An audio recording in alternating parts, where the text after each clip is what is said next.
Gordon Biersch. We're all familiar with that name. Since their first brewery restaurant opening in 1988, Gordon Biersch has expanded exponentially. Co-founder Dean Biersch wouldn't be a beer legend if he stopped there. Hopmonk, Dean's new love, has opened in the wine country of Northern California. Hopmonk is a beer garden with a name that represents a marriage between the art and the science of beer making. Just another brew pub? Far from it. Outdoor fireplaces, good food, live music, and a beer selection that would make a grown man cry are reasons enough for us to visit. And the man behind the bar is the man who built it all. It's basically a place for beer. You know, what's really occurred to me recently is that, there's great variety in beer and the quality has never been better. There was a great opportunity to really create the hospitality that goes around beer and a destination for people that are into beer. And we live in a place, I live in Sonoma County, that has been sort of the birthplace in many ways of craft beer making.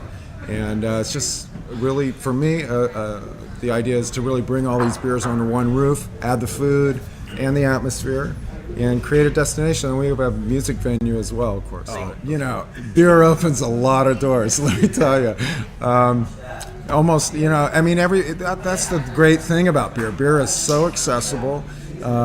It's such an American beverage, on one level, and people just, it kind of brings an environment with it. So I think, that's the whole overlay for me, is the hospitality component that comes with it. I'm in the wine country. It can get a little fussy running around in your limousines and your $14 glasses of wine here and there. And at the end of the day, with all the beer prices going up this year and all the, hops and malt and transportation and everything else, beer is still really accessible, and we've got almost 200 bottles of beer here. You can do the whole range and not spend more than $17, say, on a 20, very unique and special 22.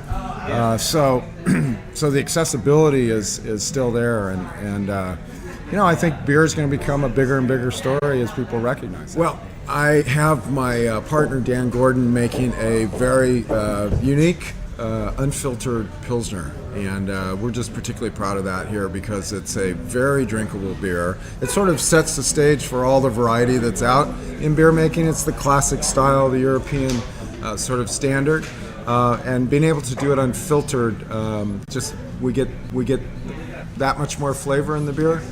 So it's been, I think, a lot of fun for the people here locally to taste it, and it's been, it's just our solid product right down the middle. Then we have another very nice Dunkelweizen as well, a dark wheat beer. Oh, then of course, we have we got 16 beers on draft at any given time. And the other thing that brings me here is the building, and it's a 105-year-old historic, stone and timber building in an L shape. And right away, I've been looking for a destination to do basically a beer garden in the wine country for a couple of years, and when I saw the shape of the layout here, this is where a beer garden needs to be, off the street, out of the wind, away from noise. It was the perfect setting, and with a stone facade, it's just amazing. So I'm here all the time because this is a new thing for me, and I want to hold it pretty close, and I really love coming to work here. And moving forward, we're going to have some home brewers come in and use our little 7-barrel system to do some unique local stuff, which we'll sell over the bar, and we'll also create a tavern ale of our own. So yeah, there's 3 styles: the Dunkelweizen, the unfiltered pills, and the tavern ale. Getting into the brew pub business 20 years ago was a thrill because we were looking at every town in California, and then beyond that didn't have a brew pub, and thinking, wouldn't it be great to go do one there? And so the revelation for me is that now most towns have a brew pub and fresh beer for their communities. So that's great. So that's a great starting place, and that's sampling everybody out there. Then the next level for me, to keep it interesting, is, as I said, to bring all these beers into one place and really get into the dialogue of beer and brewers and beer making. We're going to have beer dinners here where we talk a lot about what's going on with beer and food. And to me, that's what's keeping it interesting for me.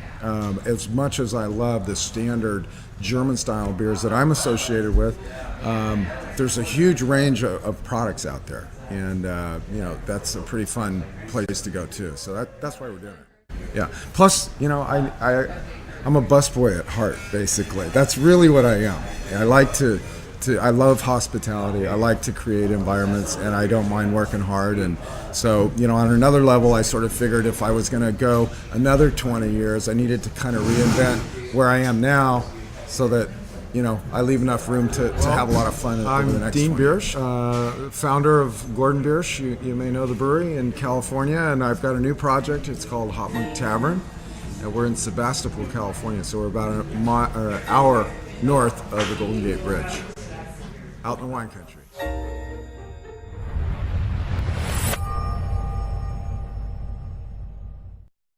It doesn't show.